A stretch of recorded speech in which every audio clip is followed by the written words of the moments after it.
Today, we are taking a look at perhaps one of the best value RTX 5070 Ti powered gaming laptop. It isn't super affordable by all means, but compared to what the rest of the competition is selling, the Acer Predator Helios Neo 16S AI is a steal for just under 10,000 ringgit in Malaysia.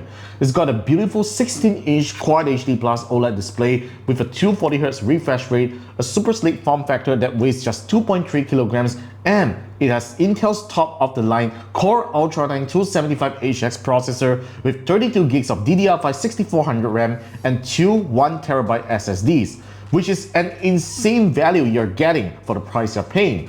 But there's more we're going to talk about on why this laptop is worth splurging if you can afford one.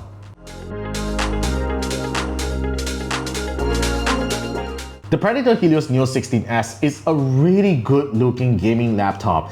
It isn't too flashy with RGB all around, and you get a nice and simple Predator logo on the front that glows in RGB. The laptop's build quality is decent with an aluminum chassis. There's still a bit of flex on the keyboard area, which I don't really mind. The keyboard has a 4-zone RGB backlighting, which I'm fine, though it should have per key RGB. There's good key travel with decent sized directional keys and a usable numpad area. The trackpad is also wide enough with good tracking precision.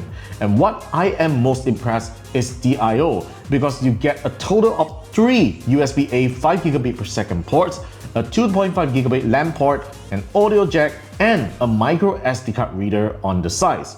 While on the back, you get 2 USB-C ports with one of them supporting Thunderbolt 4 and a full-size HDMI 2.1 port. This easily beats any premium 16-inch gaming laptops that gives you the versatility to connect peripherals. The 16-inch AMOLED display is bright and beautiful and comes with NVIDIA's G-Sync tag for eliminating graphics tearing on high frame rate games. On top of the display is a 1080p webcam with IR sensors that works with Windows Hello. The image quality is decent for conference calls if you need to use it. While the display is really eye candy for watching movies and playing games, the only thing that underwhelms me is the laptop speakers. It sounds like a typical laptop speaker with no bass, although it's loud enough to fill the room when you need to. Acer could have just added a small subwoofer for better low frequency audio playback, but it's a shame that you'll need to connect an external speaker to complete a great media experience on this laptop.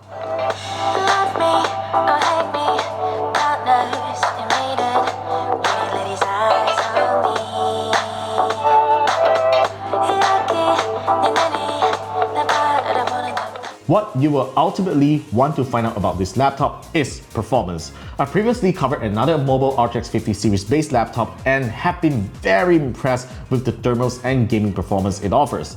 And this laptop amazes me even more with the RTX 5070 Ti laptop GPU that performs at 115 watts. It also has significantly more VRAM than the RTX 5070 laptop GPU at 12GB. So let's find out how it performs with some real-world gaming.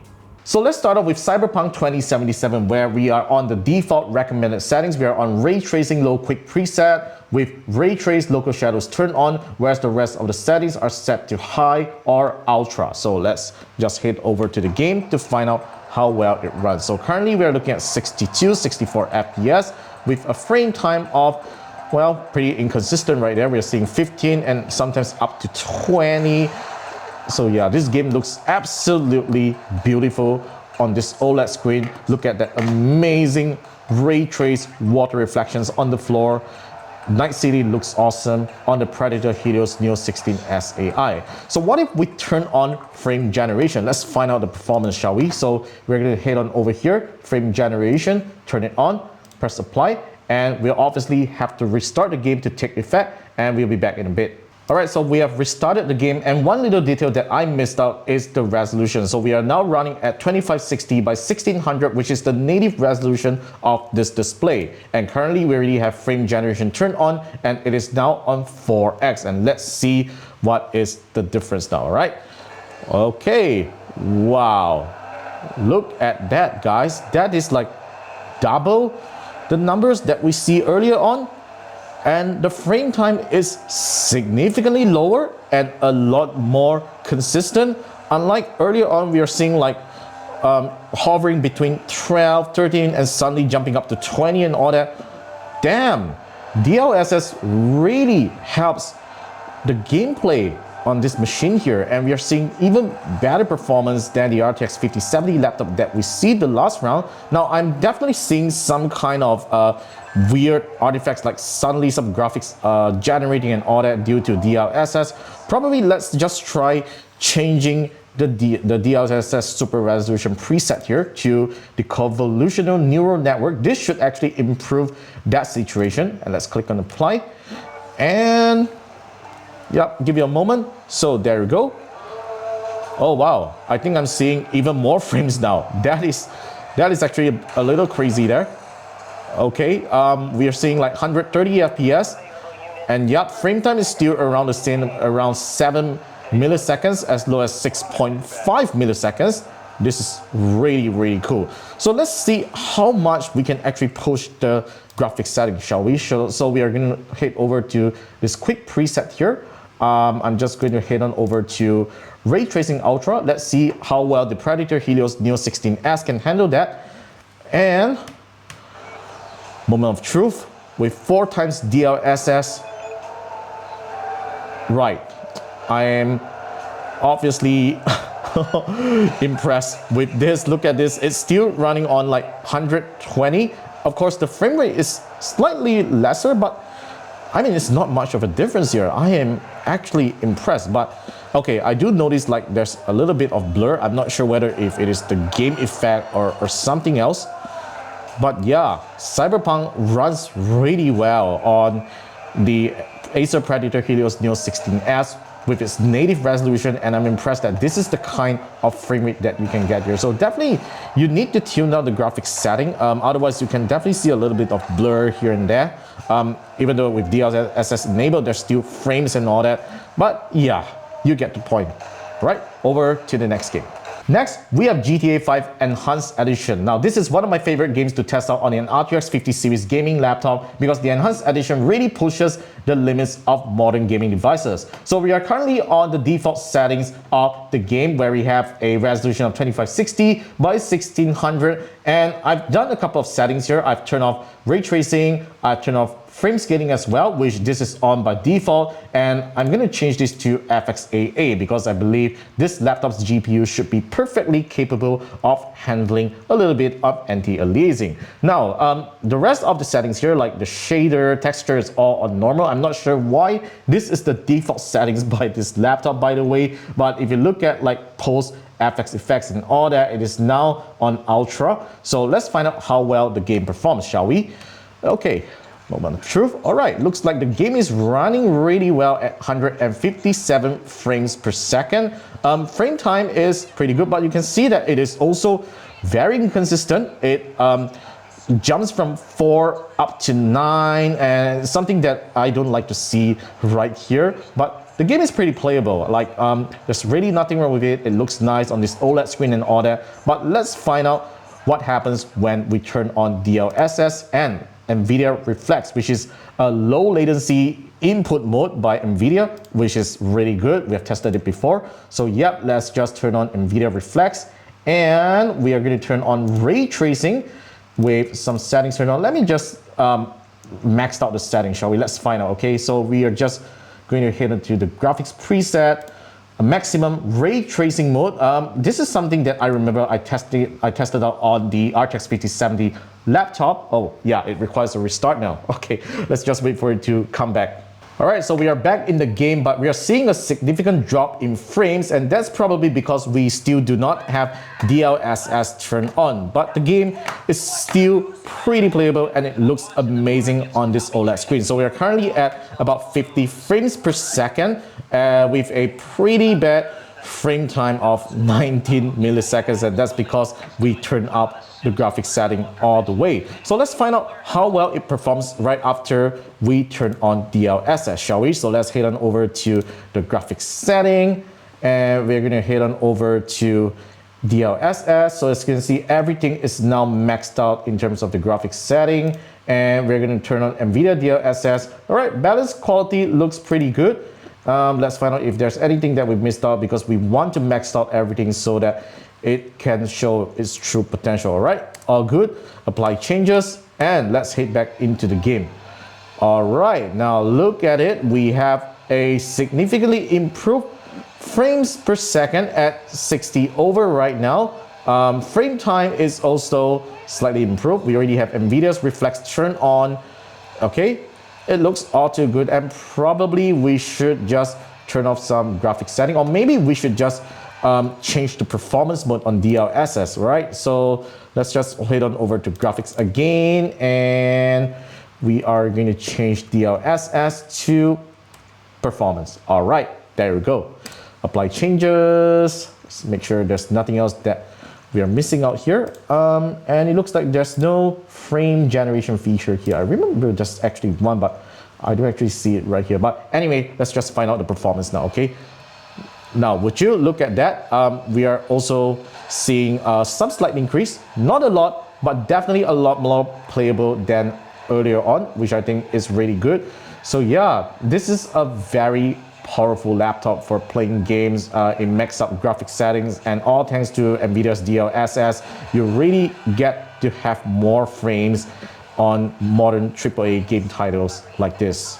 Finally, let's do Black Beef Wukong. So I've applied the recommended graphics setting for this laptop, and it recommends that we have DLSS turned on, ray tracing off, and on very high graphics preset. Okay, so let's find out what is the frame rate that we get upon launching the game for the first time.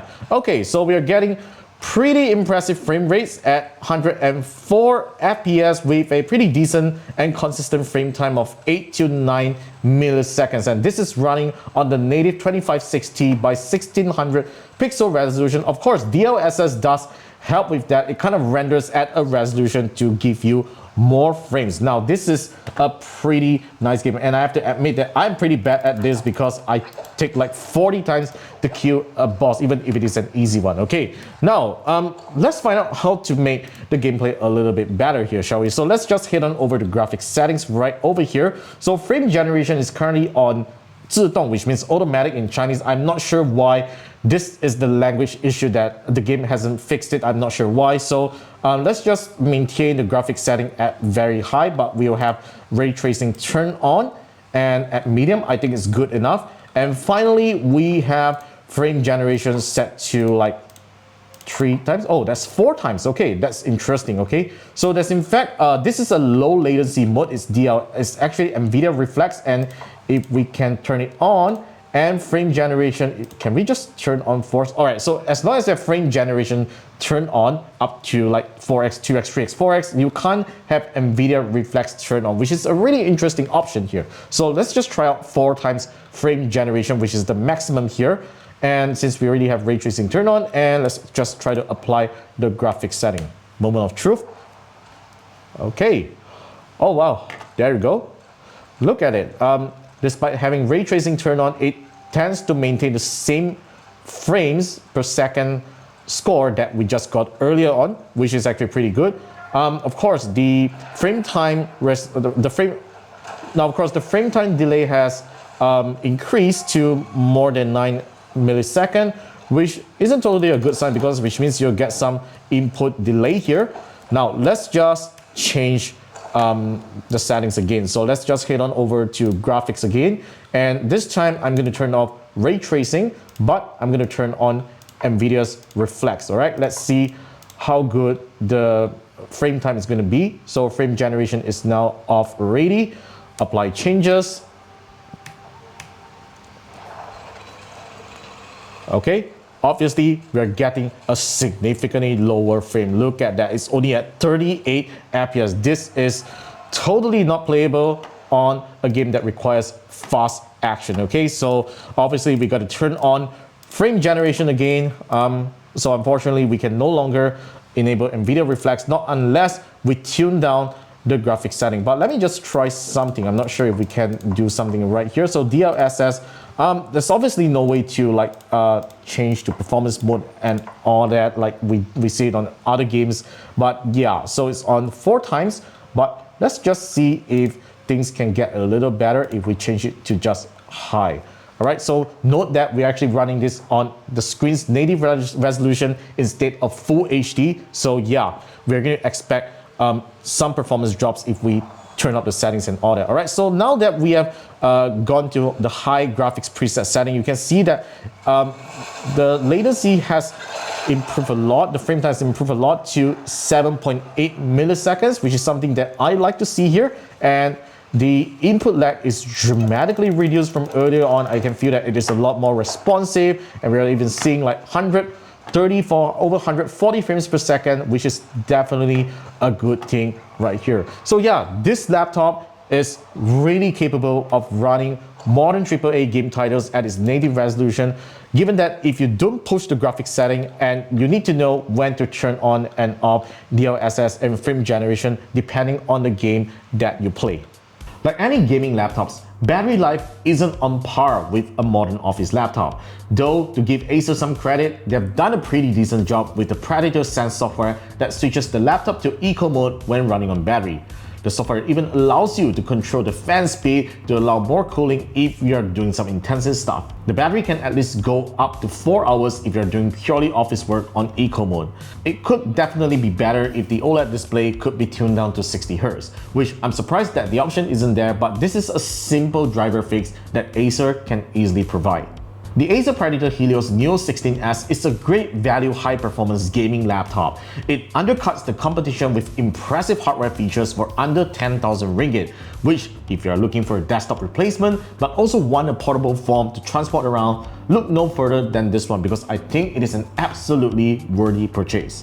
So that's all for my review on the Acer Predator Helios Neo 16S. Let me know what you guys think about it in the comments down below, and be sure to subscribe to our channel for more videos, and I will see you in the next one.